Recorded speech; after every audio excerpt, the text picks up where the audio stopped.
So she's out there representing football field. No, you did. Where she knows her?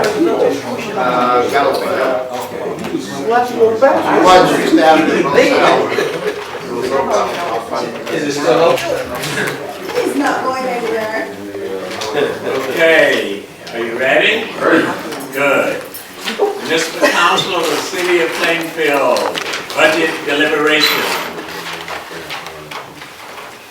I'm not the president and she will not be here today. We do have, it looks like there's about 3 of us here. It's budget deliberations. The notice requirements provided for the open public meeting law has been satisfied. Notice was properly given. Said notices having been transmitted to the Courier News and the Star Ledger on Wednesday, April 23rd, 24, as well as posted on the bulletin board at City Hall. Madam Clerk, may I have a roll call, please? Councilwoman Tracy Brown, Councilwoman Vera Breeze, Here. Councilman Corey Stewart, Councilwoman Gloria Teller, Councilwoman Rebecca Williams, Here. Chairman William Reed, Yeah. Council President Bridget Rivers. 3 council members are present this evening. Thank you. We don't need a quorum for this. Okay. Number 2, unfinished business. For this evening, the Plainfield Municipal Council, those that are present, will conduct budget deliberations on the 2014 calendar year municipal operating budget.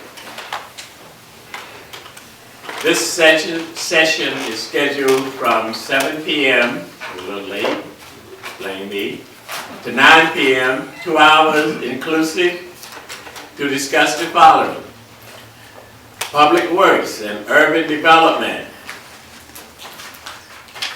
Public Works and Inspection Division. Do we have someone representing Public Works? I see we do. Fine gentleman there. Would you like to start, Mr. Smiley? Sure. Tonight will be, the council will be having for discussion tonight our Public Works Director, Mr. Luis, has been with us for several decades, roughly 20 years, 24 years. The Division of Public Works, as you all know, had a rough season. We had 16 storms, and while the total amount of snow we received, a little less than 60 inches, is not like an unusually high amount, it was also coupled with several days of freezing and near freezing weather, which made it almost impossible to remove it from the streets. We've also suffered from a large number of potholes as a result of our annual 16 storms over the period. The division operates with 39 employees, a couple supervisors, 7 supervisors, 3 assistant supervisors, and the rest are folks who work out on the trucks. Mr. Luis has working supervisors, so before you think it's just too many supervisors, his supervisors hop in the truck, get in the field, get down in with the snow and ice. Also, Public Works intends to extend its vegetative waste pickup this year from the usual 2 pickups in April and May to an additional 4 that will run through September. This will help residents of Plainfield address some of the fallen trees from even last year. We all have a number of them in our backyards, and Public Works is here to really help the population of the city address those continuing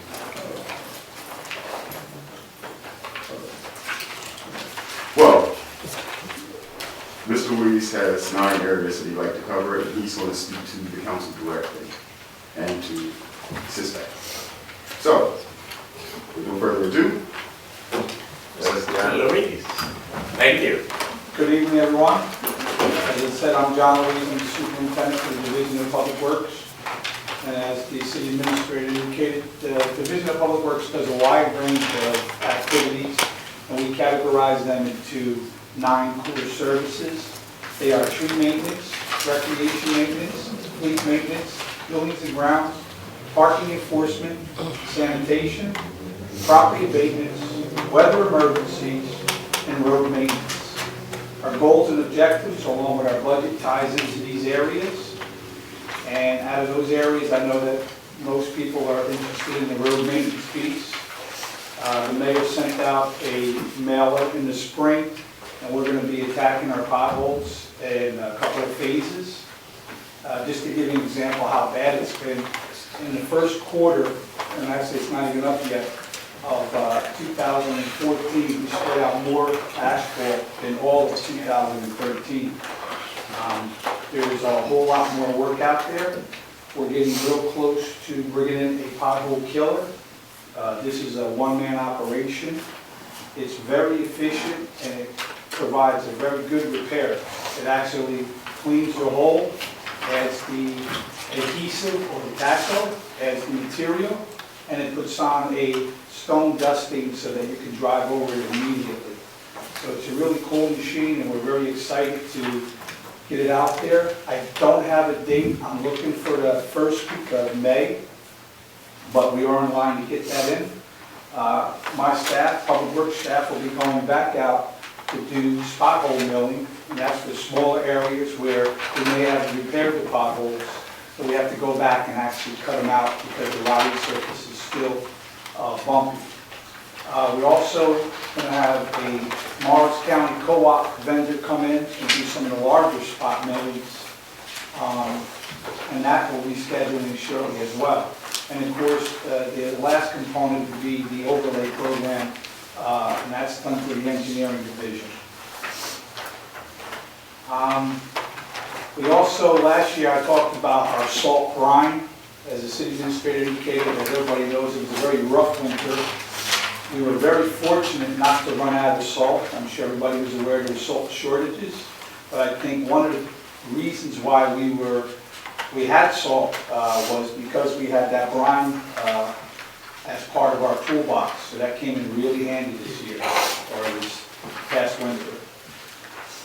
Shared services. We always reach out to try to save costs on labor. We use the Union County Road Division for pieces of equipment that may be too expensive to purchase, but they have, and so we periodically use it. The Board of Ed, PMUA, and most recently, Union County Social Services. It's a CWIP program. Individuals that receive assistance from the county and the state have to do a number of hours of community service, and it's a win-win for both parties. They get the services that they need, and we get labor that we just desperately need, and as well as they get some job training. Our cooperative purchasing, we always try to get the biggest bang for our dollar. We utilize Union County Co-op, Somerset County Co-op, and Marlin County Co-op, and of course state contracts whenever they're available. And most recently, which I'm very happy, is we just got a, I don't want to say contract, but we are starting to utilize Home Depot. And that's going to save us some real dollars, so we're excited about that as well. And that's a brief overview of my division. I'm very honored and just happy to be representing the men and women that serve for the Division of Public Works. I think we've come a long way, and I'm just excited about 2014. Thank you. We'll start with our Councilman, Mr. Doris. Do you have any questions, Corey? I'm going to let other people go first. Okay. Ms. Williams? I don't have any, well, actually, my question is, has to do with the vacancies.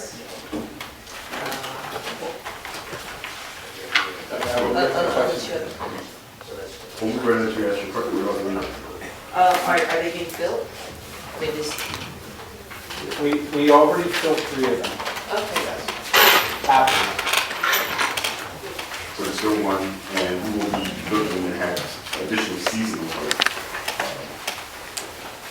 you know, picking up all the vegetation waste takes a toll. The Division of Public Works at one time had 102 people. We are, even in Johnsville, they were like 59. We're down to 39 now, and we still have 120 plus miles of street in Plainfield to care for. And it's not getting any easier, and you don't need any cuts. And the other question I had to do with the state of inspections was the turnover. That's next. Oh, okay. All right. Thank you. All right. But that's it for me. Thank you. Mrs. Reeves? Mr. Louis, with the road work, is there any local people that we can hire to, how would we go about that? Any local contractors?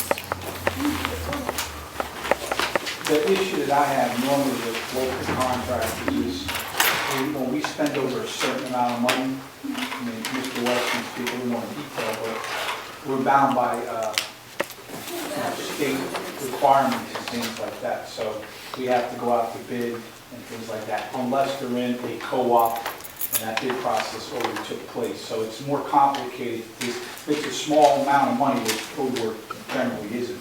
You don't get a whole lot for, $10,000 or $15,000. So normally there are larger projects in there.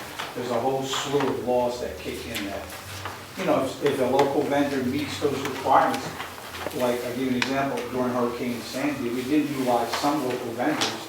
However, some of the projects had to go to other vendors because they met the requirements, locally first. The bigger contractors though, is there any way that something could be put in writing that they hire some of our local people? Well, our seasonal workers are all residents. We don't hire from outside of the city for the temporary help we have. And when vacancies open up for permanent jobs, the seasonal employees are considered first. So we do try to do that now. I have one more question. Yes, Ms. Williams. Yes. Well, actually, it's more of a comment than maybe a question. I've been getting a lot of complaints, and I should have a lot of complaints. The signage in the city, there are so many streets that you drive down and you don't know what the streets are. They're side streets. I mean, I know them memory, but there are a lot of missing street signs, avenues, and roads, etc. So how is that being addressed? How quickly? Let me just say this. My public works is weather driven. And when we have a large storm, which the last couple of years, signs, and we prioritize every day, but when you have a tremendous amount of potholes and you have major snowstorms, the priorities are, as they are. And signage is a priority because I've been getting calls in my office, and that's something we're going to look at. Hopefully, you get through a mild hurricane season where we don't have too many windstorms, but that'll be an area that I'm definitely going to address. There's a cost associated with that, but I think we phase it in this year and look at some larger scale maybe next year. What do I have to tell folks? The way it's Because some of these have been missing for more than a year or two. Again, you had Hurricane Sandy, you had 16 snow events. If there's a street sign, we do put it on the list. A stop sign is actually on immediately, any kind of, safety thing. But street signs, we'll get them as quickly as we can. And right now, we're dealing with road maintenance, trying to get these potholes under control. And then if everything works out, we'll start to look towards doing some more signage. We are doing signs, like I said, stop signs and things like that. But just road identification signs, they're on a priority, but they're down towards the bottom of that. Thank you. Mr. Starch, you ready? Yeah. Go ahead. I probably asked this question most years. For tree maintenance, how are we doing? I know that with a lot of these areas, and you addressed it when you said that we were down to 39 full-time employees. So we're, always struggling to catch up. And that's not, Tree, it seems like that's true for trees. What can you tell us about our tree maintenance? okay. Well, let me just say this, it's not just unique to Plainfield. Tree maintenance in the state of New Jersey is very difficult to get a handle on. However, in Plainfield, we work very closely with the Shade Tree Commission. We were able to do most of the they went out and identified streets in the second and third ward, actually in all wards, but we were able to get through 1.5 of the wards before the weather turned ugly on us. And we'll continue that. Now, tree maintenance itself, again, when we get through this pothole season, I'll be able to put more people towards trees.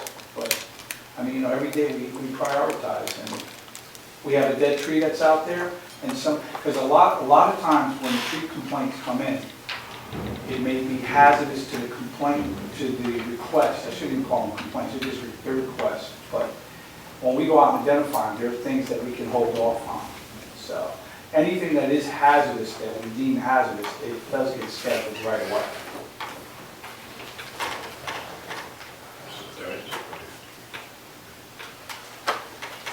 If you're looking for a schedule, This is a function of the people who manage the department, not the workers. I'm sure they're working hard. But with scarce resources and more work than you can handle at any given time, which I recognize, I think the residents still need an answer that's different than we're doing the best we can. I think what they need is, we will get to it in 5 months, or we just can't do it. And if you tell the council you just can't do it, then it's really on us to try to have to get the resources. But I think that's what the residents hear consistently is, we'll get back to you, we'll let you know. This is not new for this administration. It's been the way we manage our work. We don't seem to have schedules. well, how could you have a schedule and you have a hurricane comes through, then what happens to your schedule? All the trees. Then you tell us this. Well, we do Everything's have- pushed back 2 months. Let us know. Because when the trees, when the complaints come in, someone does go and inspect. And that tree, if it's hazardous, gets scheduled right away. If it's a trim, then it gets put on a trim list. Now, it's very difficult to say because what you also have to factor in is the weather. If you tell somebody, because a lot of times we give out a schedule on any given tree, people hold them to it. And it's difficult, but it's very That's what I'm getting at. And you know what? If you tell me that you can't do it for 6 months, I could deal with that. And I could help my residents understand it. But if they don't know, then it's just lack of communication, lack of understanding. I'm just looking for something that's more concrete, less general say. That's all. And this is a management question. Well, I know our trees got thinned out a couple years ago, so Yeah. some of the sicker ones found themselves on the ground and we had to deal with them anyway. I mean, we are certainly trying to address the tree issue, but it's taking a back seat. How long are we going to be running the pothole buster? We're going for about 30 days. So we're going to be focusing on those for the next 30 days. After that, we're going to start getting.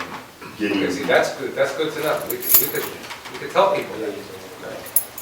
Tell people we're going to be focusing on roads for the next 30 days with the new machinery. We will be still working on roads after that time, but the focus will be on roads for the next 30 days.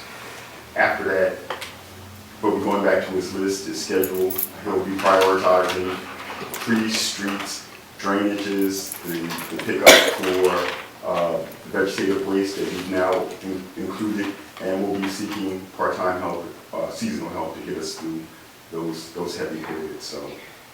Okay, and just one other question. Can I just add one? Sure. Also with the trees, when they go through with the road programs, the trees are looked at, and trees that have issues are removed. So I don't want you to think that we're just getting complaints and we're stacking them. They are checked out, and the hazardous ones are dealt with. But again, there's a lot of calls that come in and say, you know, I got this tree problem, I got that tree problem. And the real issue is they don't want to rake leaves. They don't want to pick up nuts. Well, I mean, if you want to be honest here, let's be, I know. so then you have those people that continuously call the council people, and they say, oh, we're going to take care of it, when in fact, there's no problem. I'm not going to spend manpower to go back to take a limb off when there's nothing wrong with the tree. I agree with you. So completely. any serious We have to issue- tell them that, that's all. Well, they can call, I explain, any serious tree issue that is examined by someone that has knowledge with trees is dealt with, I think, in a very reasonable time. The other issues that are important to that resident are dealt with, but I can't justify manpower when I have potholes the size of cars that I have to deal with. I have one more question. Out of the 39 employees, how many are city residents, do we know? I didn't bring that with me, but Can you get that information from sure, certainly. Is that it? But I will tell you this with the public works employees, since they are long-term employees, they probably, many of them that don't live in town probably got grandfathered in a long time ago, so. But I can still give you the information. Thank you. Mr. Jean? The only thing I was going to add when it comes to summer employment is the youth that we will be engaging, particularly with Public Works, can't tackle those bigger projects. So we have to find work for them to do, but they're not an added resource to go out and do roads or do trees or anything else. They will help us with some of the cleanup initiatives and all. And John is thinking now about how many of them we can bring in, because for everyone we bring in, we've also got to have some supervision out there as well. So we just can't leave them out there on their own. Hope they do a good, safe job. Thank you. Mr. Louise, a couple of things. May I start off by complimenting you on some of my requests, and you've always been just great at handling them. And speaking of complaints about nuts falling, that lady at Netherwood in front is a county street incidentally, complains every year about the nuts falling in her yard and she have to clean them up.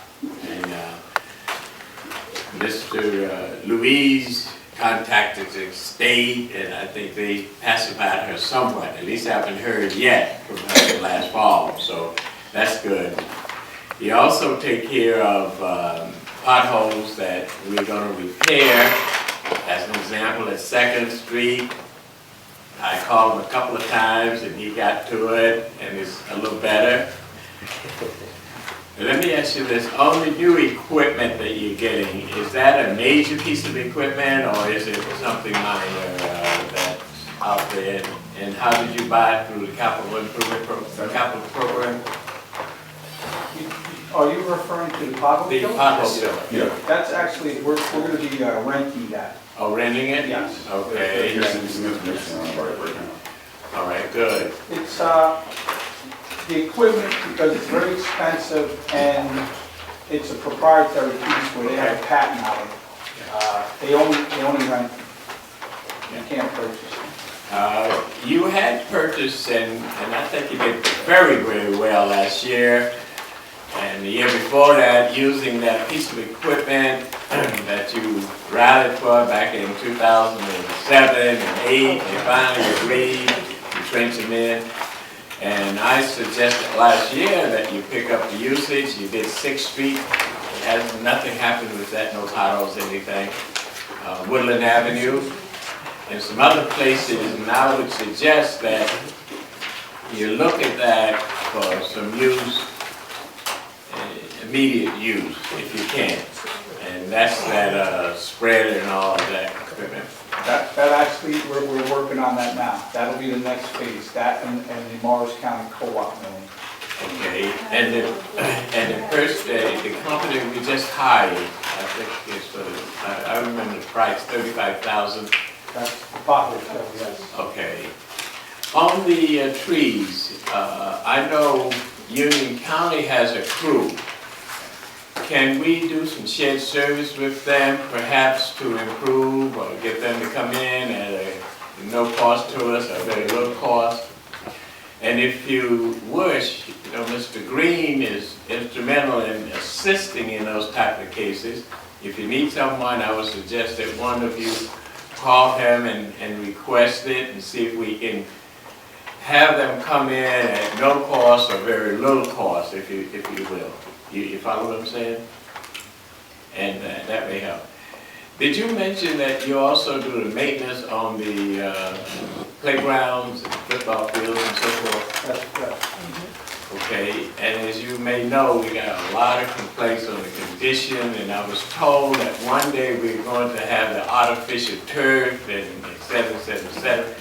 Is that going to take place, or you sort of saying, all right, look, we rely upon the people that run the Pop Warner and the baseball teams and so forth to assist us? How is the park situation in small terms? Well, the artificial turf you're talking about, that would be for recreation. They're working on it. They're working on that? Yeah. We're working on getting grants for it. The grants for the lights did not go well for Cyber Field, but we are still trying to bond and look for other sources for the artificial turf field there and the lighting, because we're going to need both. Yeah. But the lighting recommendation, I understand, just say no for lighting. Just the county portion. Just the county portion. We've been applying to the county, and anybody else will give us money for recreational activities. And right now, we're still looking for other sources. Okay, good. I would make sure that you increase your efforts in anything connected to the young people. And I was impressed last week with our new director of recreation. Hopefully you guys work with her and try to get improvements there. And I'm glad you took care of that baseball problem finally. That helps us. And you're going to continue to do the potholes and go back and repair them properly? Certain areas we'll go back and actually have to open them up, because there's so many repairs that it's sort of rough surface, so we have to go back and mill those out. We were hit kind of hard this year. Absolutely. You keep a record of how many potholes you filled and all of that? We keep a record of how much the material we use and the locations. How did Probably it compare? I mean, it's a rough estimate. Yeah, I know that. You said a record of how much you used. Was it great above last year to this year? We used more material in the first 4 months, or, as of today's date, than we did all of 2013.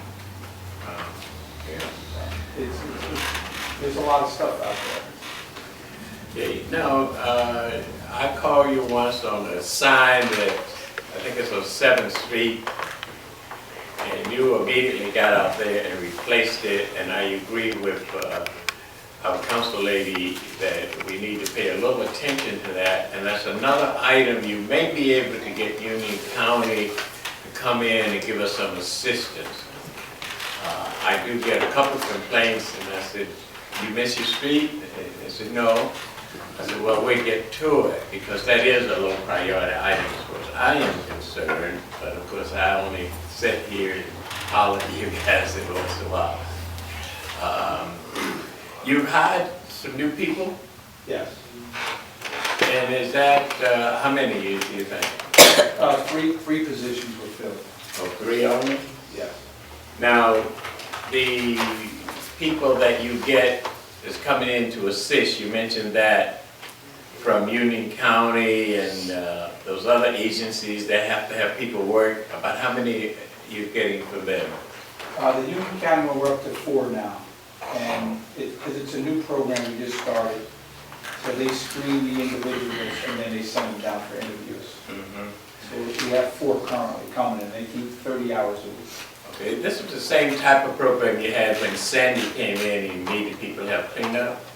I'm not sure if those individuals actually got social services. These are actually people that are receiving social services, and then they have to do some of the hours. I think Sandy is more of a work program to get people to work, and they get paid a salary regardless if they receive social services or not. Okay, I see. Let's see, there's one other question here.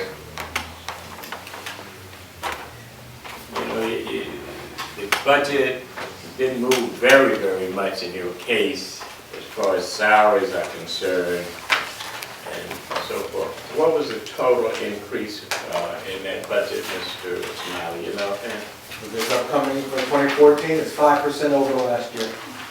okay. And that's a necessary increase due to why? Fair amount is just due to the steps, and the contractual agreements.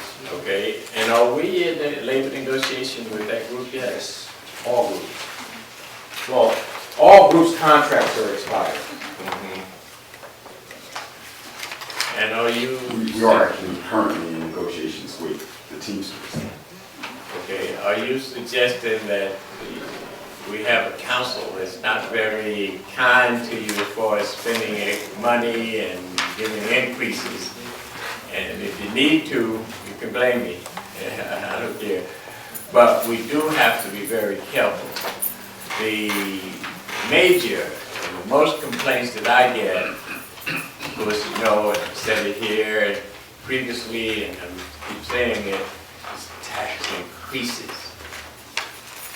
We are just bombarded with tax increases that people say, you can't have it, you can't have it, I'm moving. And you see evidence of that by going through the city and seeing the vacant houses. And I keep saying there's 5 vacant houses on a block that I live on that have 10 houses, beautiful homes. But you can't rent them now because of the vandalism by the copper stealers. They go in at night, the suckers don't even cut their darn water off to steal the copper. And that's not good, and I don't know what we can do is ask the police, I guess, to patrol a little bit more. The companies that own the houses, the banks now, do not put the covering of the windows or a sign out for sale. Do you know if that's on purpose, or is it something that helps? The windows, Covering of the windows and the sign out for sale. you said they don't put the sign up for sale? I haven't seen it. On these houses at least, and they tell me they are for sale. Well, Mr. Chairman, this is what you're hearing, you might not have that. Yeah, you don't have that information, so if you can take a look at it. That's the bank. What's that then? That's the bank, that's not. Yeah, well, they're gonna do it, I'm sure. Let's see, I have something else down here. You mentioned cooperative purchasing. Now, I hope that the procedure that's in place, do the requisition, and get approved, and go to the purchase department, you're not actually calling up and doing any purchasing, are you? No. Good. All right, and you're gonna see if you can take care of some of the signs. Oh, how do you, are you satisfied with working with Plainfield Municipal Utility Authority to the extent that you're getting the services that's in the contract? My interaction with them has been the same in the last, since the PMA originated. They do the solid waste collection, and we do all the other activities, so it hasn't changed on my end. Are you making any recommendations for changes from your end? No, not, I talked to the city administrator about garbage pickup in the downtown area, but other than that, it's become a problem on Sundays, during the weekend. We're addressing it internally with the PMUA. Good, because that's so important that we make our city look clean. I don't have anything else. I appreciate what you're doing on that, Mr. Louise. I also appreciate, I think he's the only superintendent that worked for us that you call and you don't get him, he call you back within an hour, take care of the problem or explain why he can't take care of the problem, which I understand in a lot of cases. And I don't get that many complaints from your people. And I've called him on the weekends for residents, and he gets back to them, so thank you for that. Incidentally, I don't know who reviewed, and I think I reported to you, Mr. Smiley, on that schedule that was sent out earlier. I thought it was a PR thing from the mayor. It did not say anything about schedule on the front. He just opened up and started talking, and then I turned on the back and looked at the schedule. So in the future, you may want to have your people that put that out, make sure that it's there. Do you get any complaints about people putting out stuff and it's not supposed to be out? Yeah. That's an issue at times, yes. Well, I have, I think Elvis pickup on my block is in June 2nd or somewhere around there. And there's some bags out. If you wish, I can tell people to take them in until you put them out. Okay? If you wish. The next scheduled pickup over there is May 2nd, I think. Yeah. For years on, for years on. All right. I have no other questions. Does anyone from the Budget Advisory Citizen have questions? Go ahead, sir. So I have two areas. State your name and... Richard Stewart of CPAC. You mentioned there's 39 people. Could you repeat how many are supervisors and how many people they actually supervise?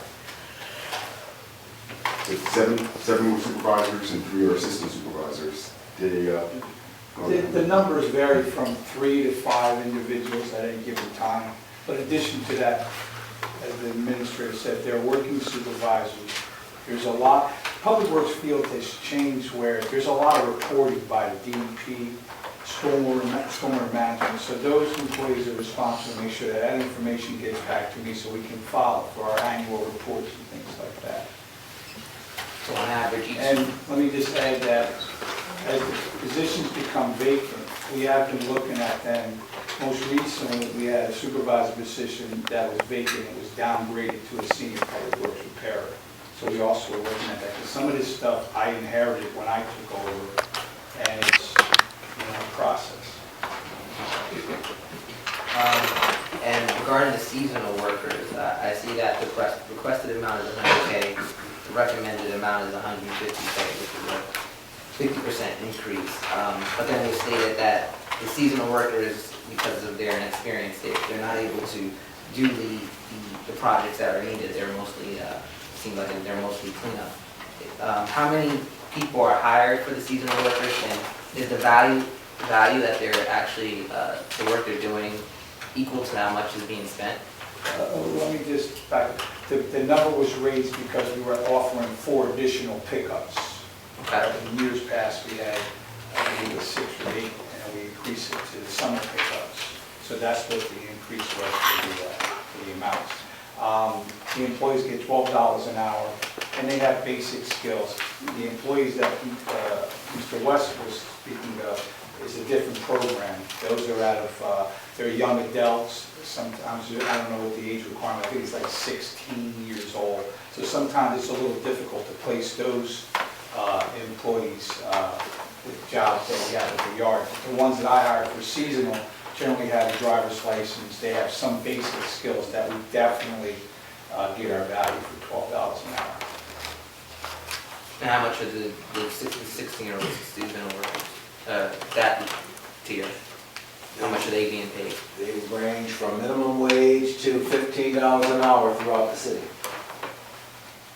And the work they're providing and being paid for, is the value there?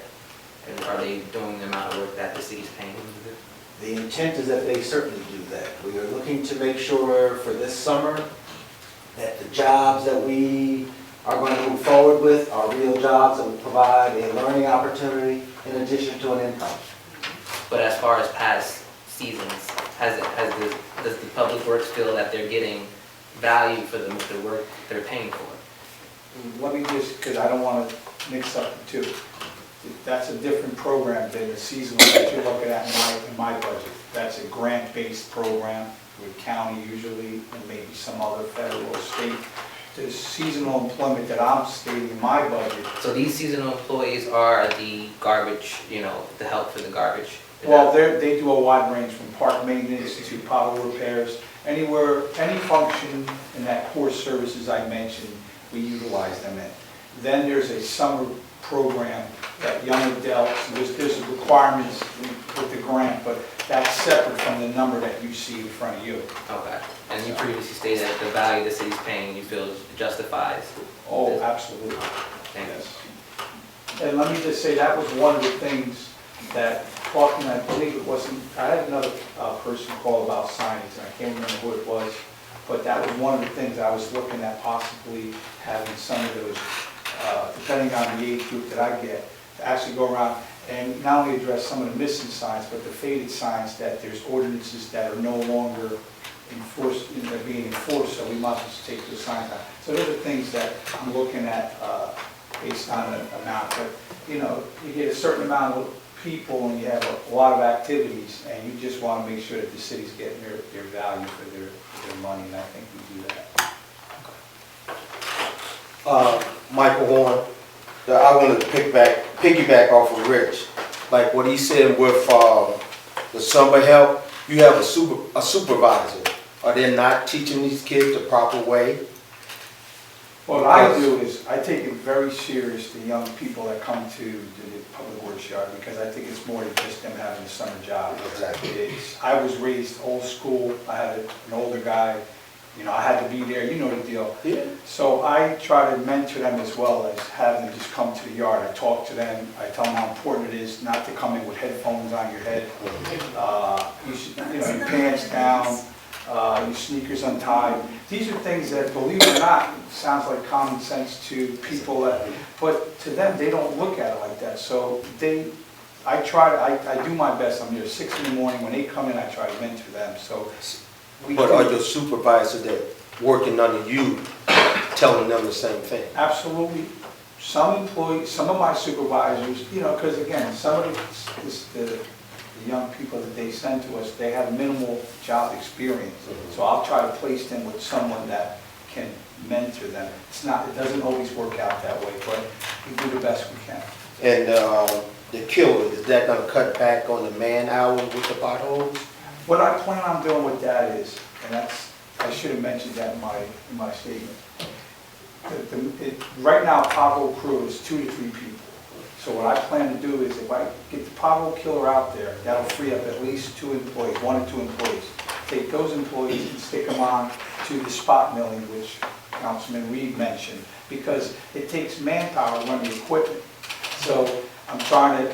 That's one of the advantages of using that. We'll get a one-man operation, come back to potholes. I can free up my crews that are currently dealing with potholes and put them. Well, trees. Again, I don't. Trees is that was my field. Trees has been my field since I started with Public Works. My boss told me that when I first started. He says, "John, you're going to go to high places." little did I know he meant the tree truck. So with that said, but really, a lot of the calls that I get are the same people year after year that, you know, 15 years later, the lady says to me, the tree is dead, and it's still there, and it's blooming. Right. So I have to filter out all of that and deal with the real issues, and I think that we do that. Now, giving out schedules, it's very difficult when you're down people and you have priorities that, you know, like potholes and windstorms and all the other good stuff. Well, see, with the pothole, with the younger kids, you know, they're stronger. They can tap that hole a little bit stronger than the older guys, so, you know. That's a good point. Okay, well taken. Thank you. Dave? I have a question. Jan Massey, I have a question about street sweeping. As I understand it, there's one street sweeping machine at the city limits? We have 4 machines. We currently have 1 employee retired. We had 2 employees out there. When 1 employee retired, we had 3 people down. So we've been utilizing it on a minimal basis in the downtown area and hitting areas that we call hot spots. This time of year, the sweep, because the debris is coming out in the road, and one of the problems is the street sweepers going around these piles because people are putting them out, you know, when they're not supposed to. And so, again, it's back to how many people you have and what's the best way to utilize them. So, But as you're picking up the piles, and obviously we have a very familiar call, wouldn't it behoove the city to have the street sweeper coming, behind that, like within Love to. 24 hours? Love to. And that one person is just doing, what do they do? How many times do they do? I think the street sweeper came into my community twice last year. That's not enough.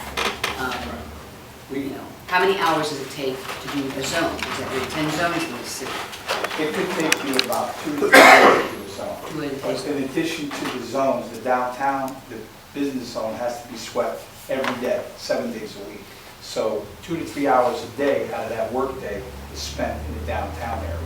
So Now, if you- we wanted to, because the other thing we have to look at is when we talk about all these services, the last several years, it's been, hold it to a 0% increase. So you have the same amount of people or less. You have all these services that everybody wants, but they don't want to increase the budget. So I'm not a magician.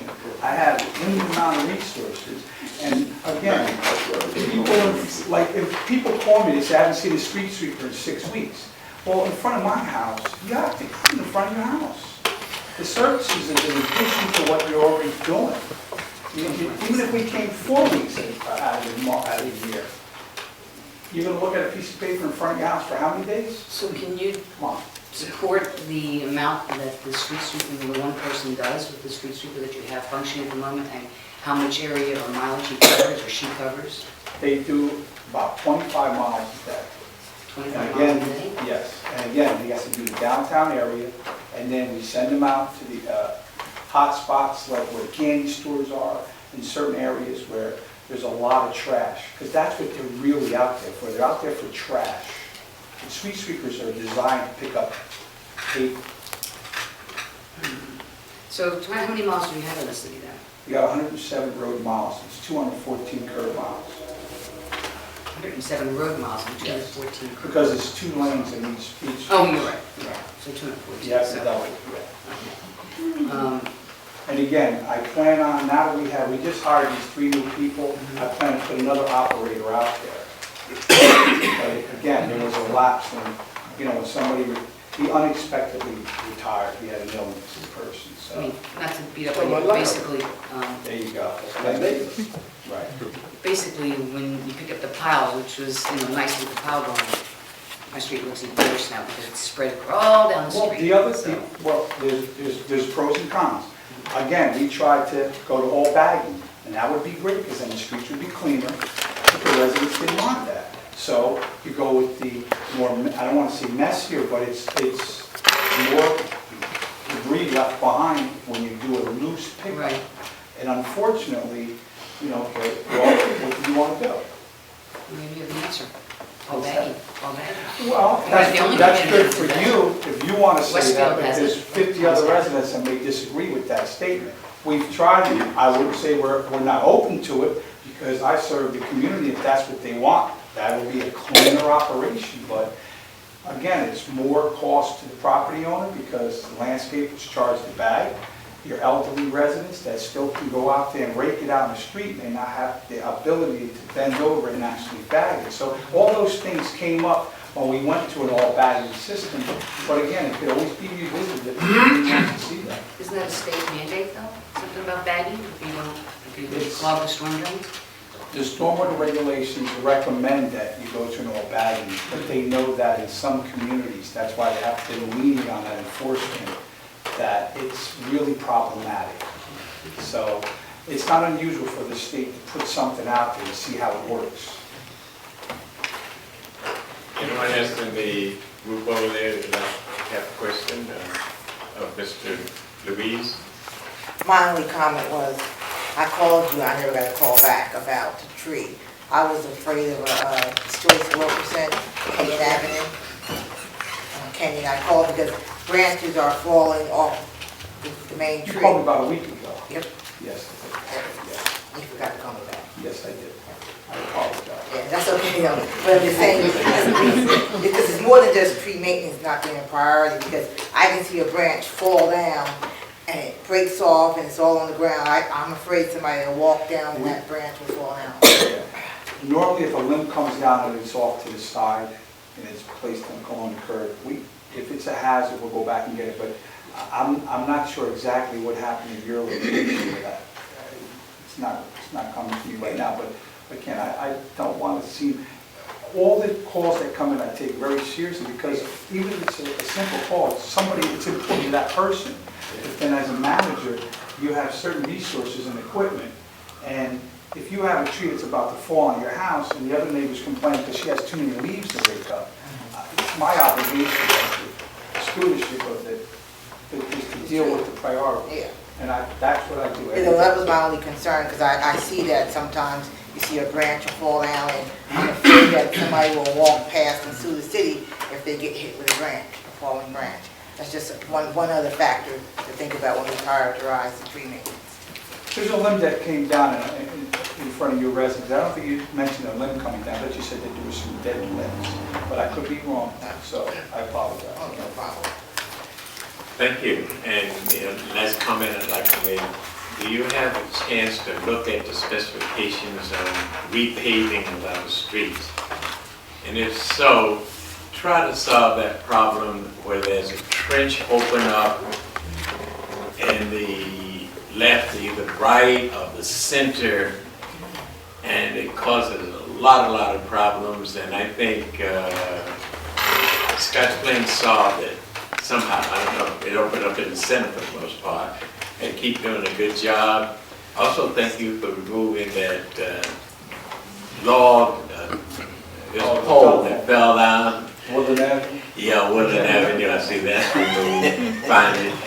But keep doing the good work. You need help. You got two fellows there that's responsible for giving you the help and responding. And I've never heard you come to the council saying that the administration did not do what you asked them to do. And you may have to work with a little less money this year, but we'll see. Okay? Thanks again. Any other questions? Do you have any, Mr. Bussey? No, I don't. Okay. Any other recommendations? Thank you. And we'll take inspection next, I guess. Oops. Oh, I thought that was thank you. I want to say roughly on you.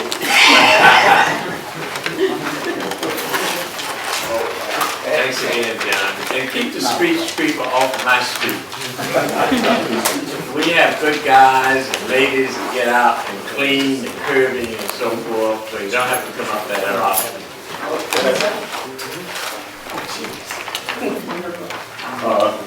Next up, we have Division of Code Enforcement, inspections, or whatever you want folks to come to your house and make you pick things up.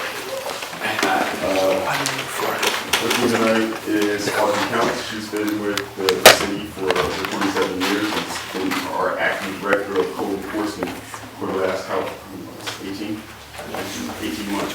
What's her name again? Audrey Counts. This is Counts, right? Thank you. The budget for inspections is roughly $959,000. They have 17 employees, 13 are full-time, 4 are part-time, so sub-code officials. We have one vacancy, there are 2 unions.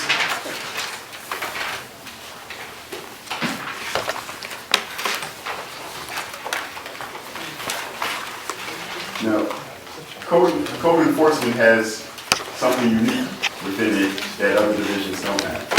They actually raise a good bit of money through their issuance of summonses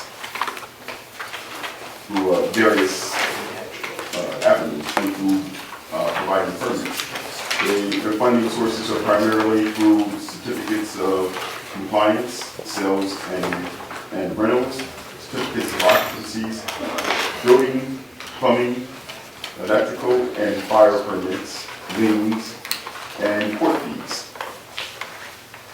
Does your total take that into consideration, or is that less than the million you have here? Well, whatever they contribute is more than most other divisions contribute. I understand, but yes, there is. in looking at these numbers, is that the cost without the additional funding and the additional fines, et cetera? Okay, where do you reflect the revenue? All the revenue goes into the general fund.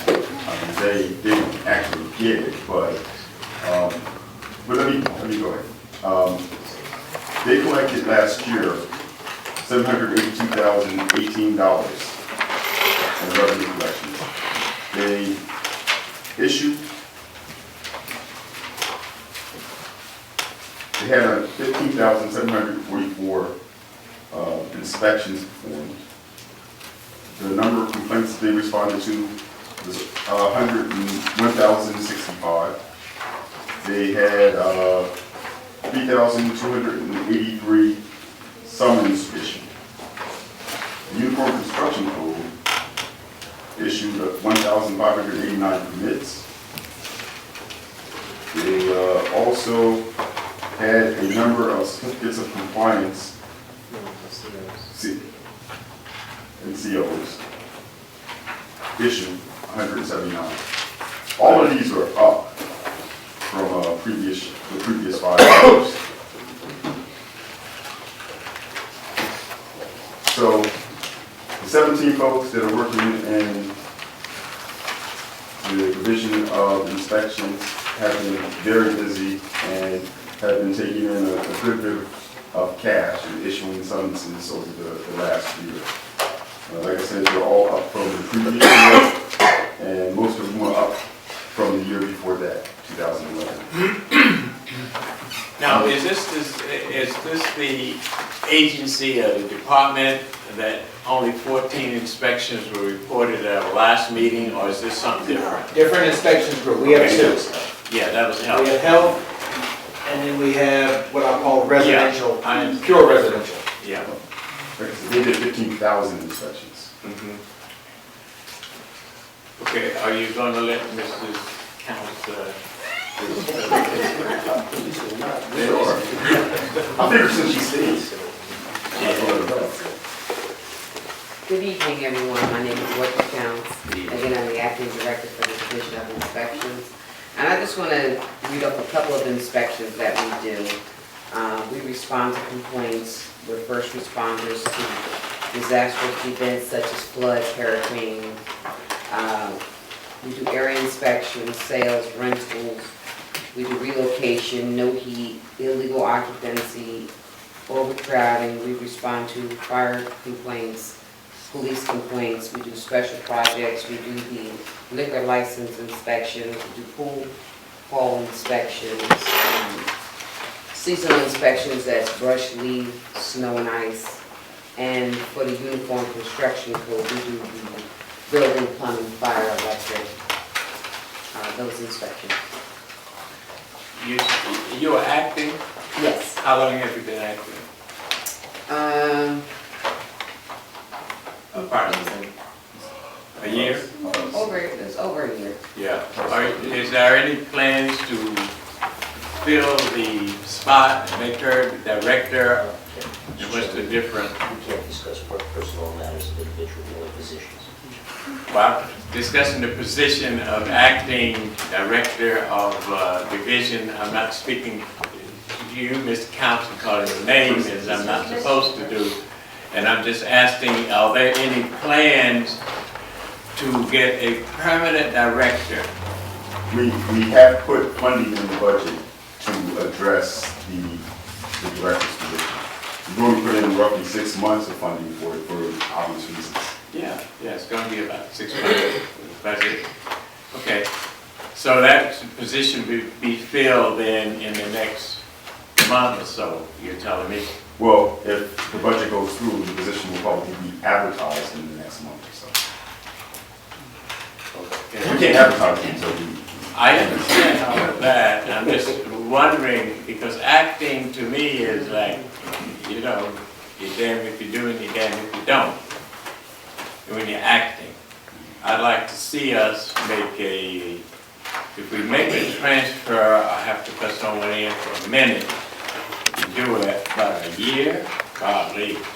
Well, we only been here 4 months, so the position was actually open for a year before we got here. I understand that, and that's what I'm saying, a whole year, that seems like it's ridiculous. But that's my opinion, just sitting here. Would you go ahead, I'm sorry to stop you. What's your most difficult inspection task? And do you hire people that are experts from outside to do construction inspection and so forth? No, we have our subcode officials here, And all employees? yes. The part-time. I understand. Okay. Does that present a massive problem to you, or is it working okay, you think? No, that's fine. Because the subcode officials, they work in other towns besides Plainfield. Okay, so they're part-time to us as an employee, Yes. as opposed to a consultant employee. Would we pay them the benefits and all of that, part-time benefits, or do they collect it? Ours don't receive benefits. Oh, okay, good. All right, Mrs. Greaves, do you have any? Nothing at this Question? time. Okay. When you say at this time, I'll come back to you. Ms. Williams? Oh, wow. Start. They gave me all their questions. Huh? They want me to ask all the questions. Yes, good. Go ahead. You already answered. So, does the inspections division have any goals and objectives for the new year, or the year that we're in? Yes, we do. Basically, our goals and our objectives, they really don't change that much from year to year, but yes, we do. Would you say? Increase, they've even written them out, increase, They're not in this Not- section. We don't have them here. you know, I can get you copies of them. but I know Okay, for the it's- meantime, could you just review? Increase efforts of exterior inspections to continue to concentrate efforts on main thoroughfares of the city, to continue to address citizen complaints and other agency referrals within 48 hours of receipt, to continue to issue violation notices within 48 hours of inspection, to continue to conduct inspections under the direction of state uniform construction code, building, fire, plumbing, and electrical. So just a comment about, the goals and objectives that you stated. There's some more, but they all went along those lines. I strongly advise and urge you and my colleagues to get behind the idea of measurable objectives. Some of the divisions did that. So just, as an example, if we're going to respond within 48 hours to a complaint, like what percentage of the time of the complaints are we actually going to do that? I don't know that anybody's going to hold you to 100%, but what's the extent to which you're going to be able to meet that? And I think About 9% of the time we respond within 48 hours. Yes, because you try to make contact with because the inspectors are in the field the majority of the time when the complaints come in. So when they come back into the office, they have to reach out to the complainant, especially if it's an interior complaint. Because then they have to, that person may not be at home at the time of that inspection, but other than that, if they're on the outside, they can go. And are you tracking Their that inspections? performance? Yes, because we do weekly So you reports would and give us- monthly reports. So you could furnish reports that would say X percentage of the time we responded within 48 hours. You have that information. I don't have that written down, but I have a log of when the complaints come in, and the inspectors, they give me weekly reports. So just in terms of improvement, I think it's something that, I hope we adopt this approach consistently across all our divisions, but I strongly advise the administration to use that approach so that you can gauge it for yourself and maybe where you need to know where and when to make the improvements. It would certainly make council members happier to know that you're doing it. I agree, and they do have the information, so we'll go for it. Okay, so I just want to move on to a topic that's come up over the years, and I guess I'm the historian of the council because I've been on it the longest, although I may not be the only person here who's been on the council during the time I'm thinking about.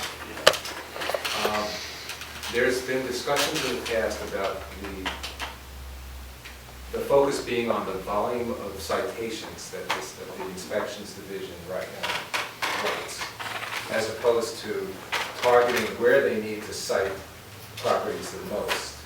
So, so as long as we got 15,000 citations, we're good, as opposed to really targeting where we need to put the inspectors the most and really seeing the impact of it, aside from just counting the number of citations. And I think the concern came up in the form of a discussion where the original purpose of the inspections, which was pretty much safety, had expanded into cosmetics. And I know that there was an agreement with the previous administration that things were going to change, that we were going to revise the inspection checklist to eliminate some of the cosmetic things that really were not bringing value. A lot of, we were getting a lot of complaints from people saying, I got a couple of windows with peeling paint and I got cited, whereas down the street there's a house that's abandoned and the windows are missing and it's been sitting there for 3 years. So those kinds of things.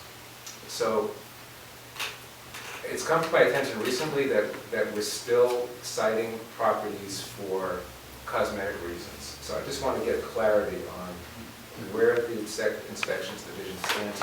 Now, the reason why they're citing for a cosmetic reason, are they saying is it because it's someone complaining? Actually, Or is it because it's a rental? I think it's more that it's like a sale, and in some cases the sale, kind of like a vacant property that was up for sale, and because of like a huge list of cosmetic citations, the sale fell through, so the property remained vacant. Normally, the only time that they will request the owner to paint is if that unit is occupied. Let's just say it's an apartment complex.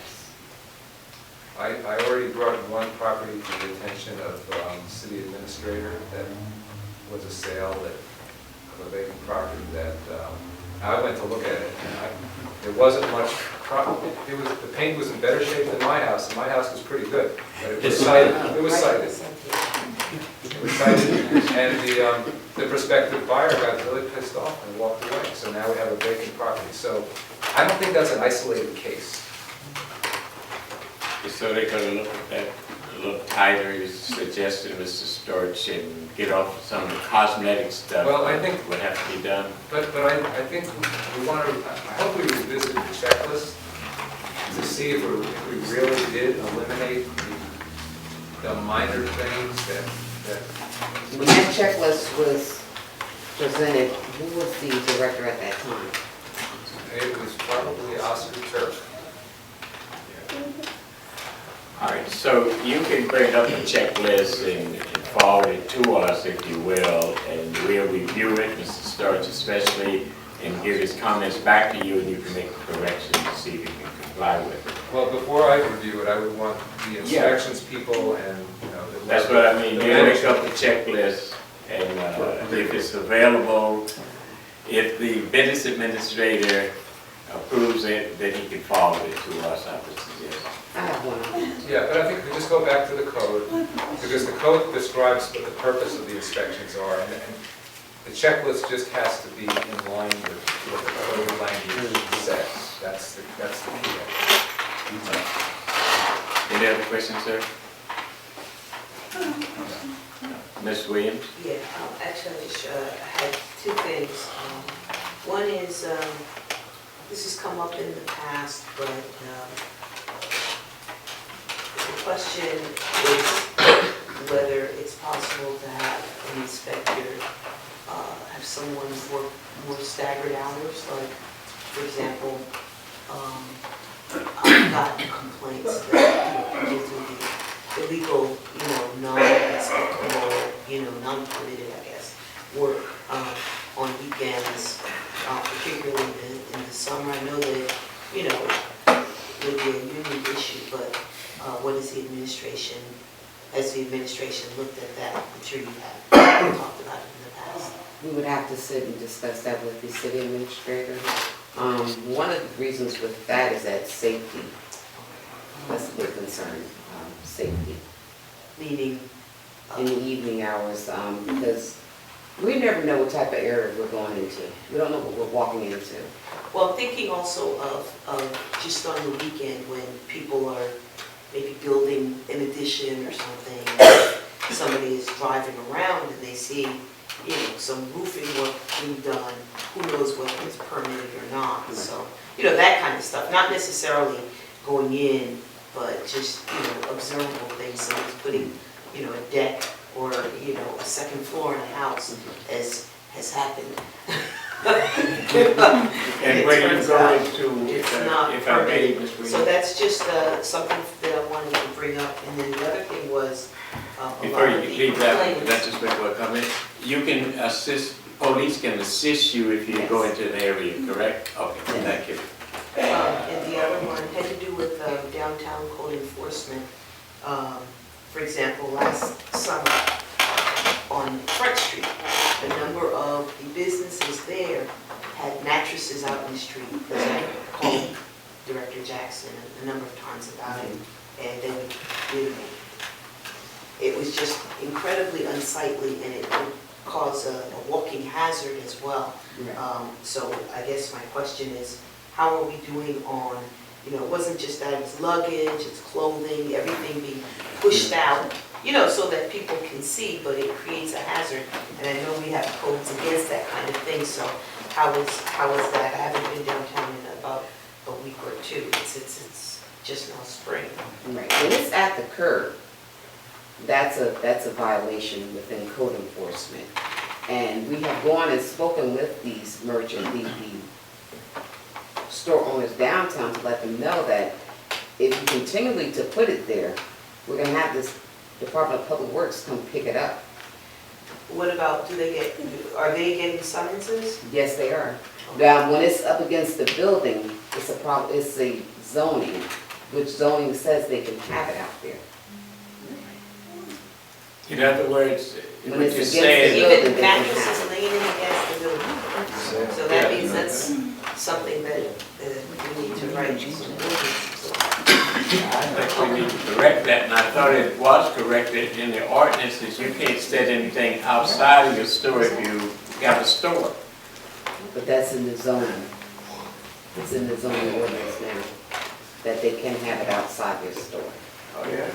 But you can't have it at the curb area. And we have issued summonses and taken these merchants to court. Okay. And every time we issue a summons, that fine goes higher. All right. Yes, Ms. Reeves? Piggybacking on her, with the mattresses and stuff outside, what about all the advertisements on the poles and, all along the street, even on the bars and stuff, they're really disgraceful. That's also a violation as well. That both code enforcement and zoning can deal with. So are we going to be able to do something? Yes, Because it makes our city look yes. really tacky. Who's going to come into our city and open up something with overlay the whole of Front Street? Yes. Ms. Council, I have a question about the housing court. In the past, there was, I don't think that the housing court judge was being, very collaborative with the inspections division. So now we have a change, so have you seen any difference? Yes, yes. So, We have more people attending court, more guilty pleas are being, more guilty pleas are being taken, fines are being assessed. These residents realize that this judge and the prosecutor are not going to tolerate the nonsense. I'm really glad to hear that. We should like really get the word out, because there are property owners who still think that they don't have to show up. Yes. So, Hopefully we no, can we get more have a people. hanging judge now. Yes. May I go back to that question as relates to merchandise sitting outside the stores? I understand from our attorney, would you repeat what the ordinance you think says? My understanding of the ordinance, we're discussing the placement of the mattresses on the sidewalk is impermissible. However, if there is, in some instances, my understanding is that some stores have a short setback from their property line where the store begins. And in that limited circumstance, they may keep the mattresses on their property, but within a certain distance from the property line. However, there can be no, which is a zoning issue, not an inspections issue, but however, it's in the sidewalk, they will be cited and they are cited. Now, as There been is said, one unique problem with that. Well, it's still being decided. That these merchants will rent out space in front of their stores to other people to sell their wares. all right, then Mr. Smiley, you will look into that and see if you can reconcile that problem that comes up every year that we have, especially along Front Street. It was horrible at one time, and I think it's sort of cleaned up a little bit. Okay, any other question from any of the council people here, comment? All right, this is I have 2 questions. Could you summarize how the complaints are fielded? Is it by phone, is it automated? Or how can residents, how are you accepting complaints? They come in by phone, email, people mailing complaints. And how are they logged? Or is there one person that logs them in, or? Yes, I log them in. And my second question is, how you do inspections for bank-owned properties, correct? Yes. And could you summarize how that relationship is? Are they responding to summons?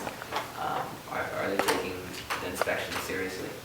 Some respond, others don't. We take the banks to court as well. And they do have a representative, some of the banks will have a representative come and they'll plead guilty to the summons. What percentage do you think that bank's responding? Probably about 80%. And that's really one particular bank that will, that I know. That does respond. So who are they? Back. Bank of America? Bank of Bank of America, America? really? Yeah, well, that's good to know. And the other banks, which are the banks that don't respond? I don't know. I think the public should know all the rest. I don't know all of them. I know one is PPH, Nation Star. I think one is One West. So they're not local banks. No, none of them are local. That's They're all out of state. It's not liability for Right? yes. And what's the approach for those non-responding banks? What's the plan? What's the plan? Yeah. We'll issue the same way that we do residents, issue violation notices. They don't respond, summonses, and depending on what the violation is, we'll send it to Public Works or PMUA for abatement. in charge. And they'll put liens on. Yes, Christine. So, one of the questions I think Ms. Reeves asked, the poles and the trash cans downtown that people tape signage to and all that, is that your department that does that? Both zoning and property maintenance can deal with this. So when you find, I personally have been in Sun City property. I've been told I can't touch it on the building, that's fine, but I have personally taken it, cleaned up. I haven't been down there in a while. But people look at me like I'm a crazy person, but I still do it. Anyway, my point is, so if you find a trash can, I pulled off layers of 5 of these things, taped and taped and taped. What do? Do you look at the signage and issue a summons to the person that's advertising the festival? That's hard to do because you would have to prove that. Who they put it on? Right. So what's our approach? To just take it off continuously? We can request that Public Works pull it off.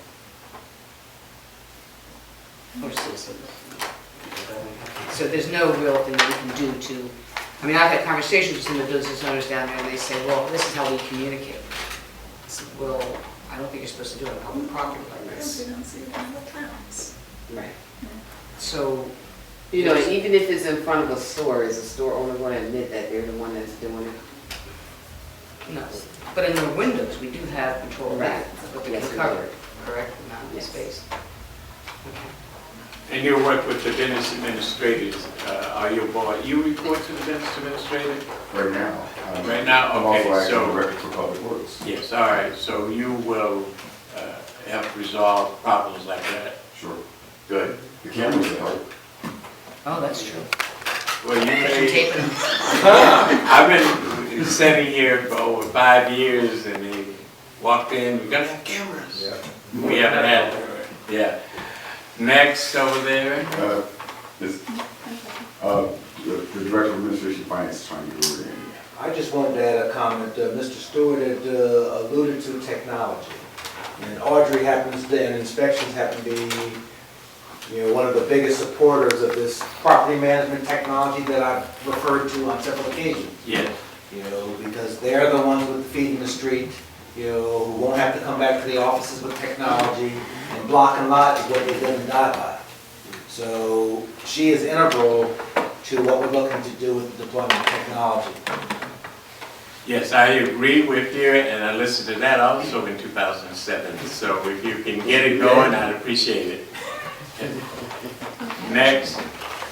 So there's a vacancy for the fire subcode official. What's currently being... Your name, please. Oh, my name is Evander Henry. Okay, and your question again? My question is for the vacancy for the fire subcode official. What's currently being done for that, and is that a long-term option for that spot? We had to actually fill that vacancy. Oh. It was posted a month ago. We've since filled it. Okay. Any other questions? Yes, ma'am.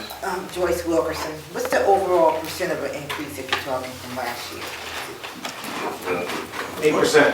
8%? 8%. Thank you. Yes, sir. Sitting next to you, I know you have a question. Oh, no, I'm Are good. you satisfied? Everything been pretty much steady.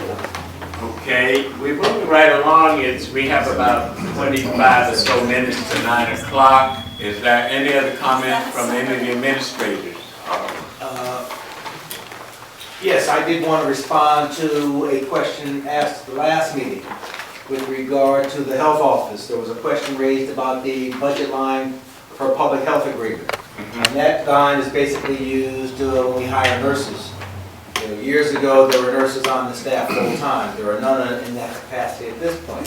So whenever we need nurses for flu shots or any other special campaign, we have to hire them. We've also in the past had agreements with the Plainfield Health Center to provide certain services. You find that there as well. So it's really to bring in clinical requirements that we can't meet with our regular staff. And we don't have viewing back here anymore, and that's true. JFK, if they do about it, they rush right over here with it. No.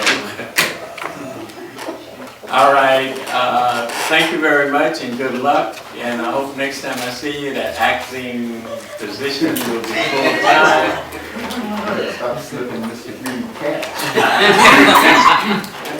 That's why the attorney's sitting next to you. Thank you. Thank you, everyone, and everybody have a nice evening. Thank you. And we go to number 3, citizens' participation. The public comments during this portion of the agenda must be limited to matters within the jurisdiction of the city of Plainfield. A total of 25 minutes, I guess that's going to be now, has been allocated to all public comments to be presented. If you wish to be heard, you give your name and address to us, the clerk, to record it.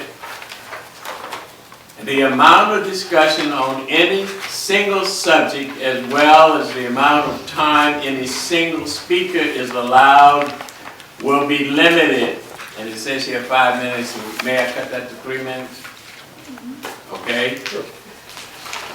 So it's open to the public, and Mr. Goldstein. If I smile? Yeah.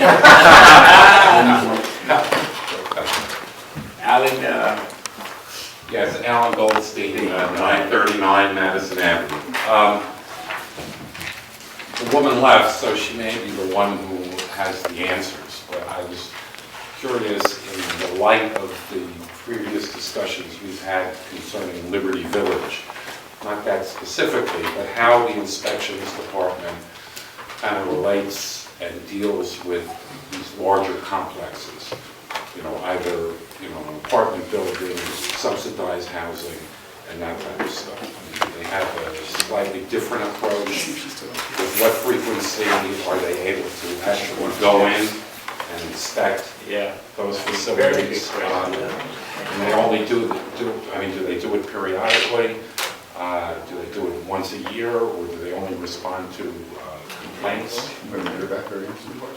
So I would that's the assume question. she only responds to complaints because there are different statutes that come into play for multifamily units. So for apartment complexes and all, I would expect that that's headed up more by HUD and the state. See, that's what she did away from. There's no question.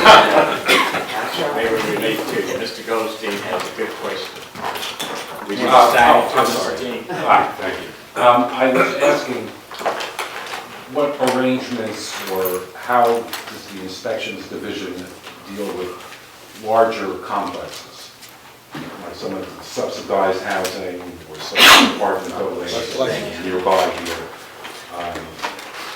Mr. West seemed to indicate that at least with some of the subsidized areas, that it would be more of a state function or a HUD function. As far as their inspections? Yeah, but I'm Yes. wondering if you can get into any of these complexes and have a look-see, or you only respond to complaints? We respond to complaints and if their properties are up for sale. Oh, we know sale. So, just a follow-up on that, because at the Liberty Village community meeting, some of the residents, they described horrendous unsanitary conditions in some of the units. Yes. And do we know if these were complaints that actually got called in and logged to the inspections? Not all of them were called into our department, but when they're called into our department, we go out and do an inspection. Liberty Village was, I believe that's the one that's up for sale. We went out and did the inspection at that property. How long ago was that?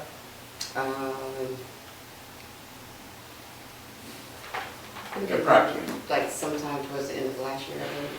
Okay. The whole property or only the ones that were called in? The whole property for the sale.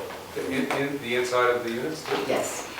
And did we issue a lot of citations? I mean, what was Yes. the result of it? Some we couldn't get into, which we had to go back. Some were infested with bed bugs. They couldn't go into it if it was infested with bed bugs. They And would how, have to take care of that first. how did those citations play out in court, in the municipal court? They haven't been taken to court. This is for the sale.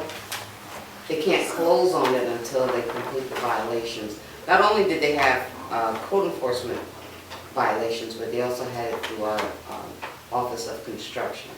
So the inspection was triggered by the impending sale. Yes. So are you saying that residents did not call in complaints? Not all of them. Council members, I just want to, the public call tonight was for a budget meeting, we said to be specific, we can't go into too many specifics about any individual case, as we're here on the inspections and their particular budget, so I'm just asking council members to be mindful of the call tonight. I get that. I mean, it's not a legal problem that we're talking about in public, is it? It could be, if we continue to go further, there may be issues that the buyer or seller may have, and I know that they've had an opportunity to be here, and I just want us to be careful moving forward that we don't specifically discuss the matter, as it was not published for tonight. How should we pursue this question? At a council meeting, after it's been published as an item for either for discussion and an agenda, or for some action at a council meeting. But we haven't specifically published, and my concern is the sunshine law. We haven't published, and we are now discussing this matter. All right, so my question originated as a general question. Oh, no, your question was fine, I'm referring to council. Any other comments from the public? Yes, Mrs. Bagley.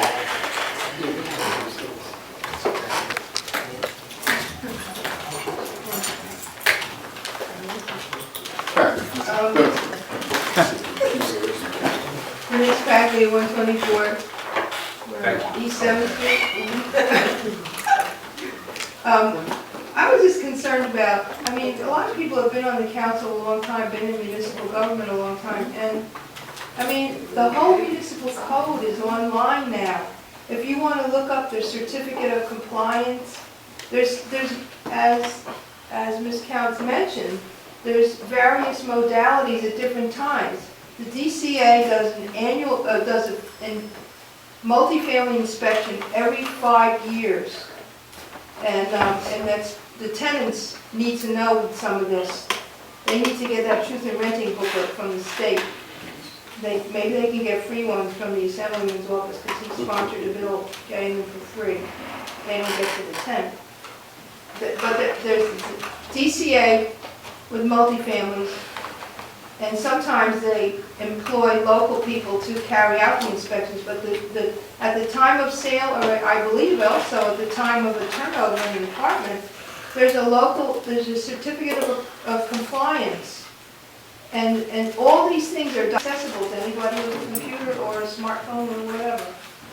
And I think sometimes you could save some time at your meetings if people read the packet perhaps, get familiar with the code. Somebody asked the other week, what does the health division do? Well, if you all been dealing here as representative of municipal government for how many years, you know, it's all on the city website. Health does this, inspection does that. And I think as an elected official, it behooves folks to study up a little bit and be able to know some of the background stuff. That's all my little comment. Thank you. Very good comment. Anyone else in the public want to make a comment? Okay. Yeah. Any other, that's the gentleman. Richard Stewart, 1171 Gresham Road. First, I want to thank the director for his presentation. I really can tell that you're working hard. But I did have a problem with the structure of Public Works. They're working on a reactive versus a proactive scheme. There's always going to be a storm. There's always going to be some bad weather. And for it just to be reactive, I just can't see how anything will progress. And then also have a problem that the supervisors from the presentation seem to be doing the work. So where the city's paying supervisors a supervisor pay, but they're doing the work, and that just seems problematic. I mean, that just means it's top heavy, and the city's not paying the individual for the job description that they have been hired for and they're working for. So those two type of structure schemes, I think, is very problematic, and it's a strain on the budget and should be looked at. Thank you. Administrators listen intently, I'm sure, both of them, so we see some changes perhaps in that. Anyone else has any comments from the public? You have a few more minutes. You got 15 more minutes to 9 o'clock. I make a motion to close. Mr. Bernie, welcome. Glad to see you. Thank you. I haven't had a second on that motion, so okay, now it's the motion on the table. All in favor? Aye. Okay. Thank you very much for coming, folks.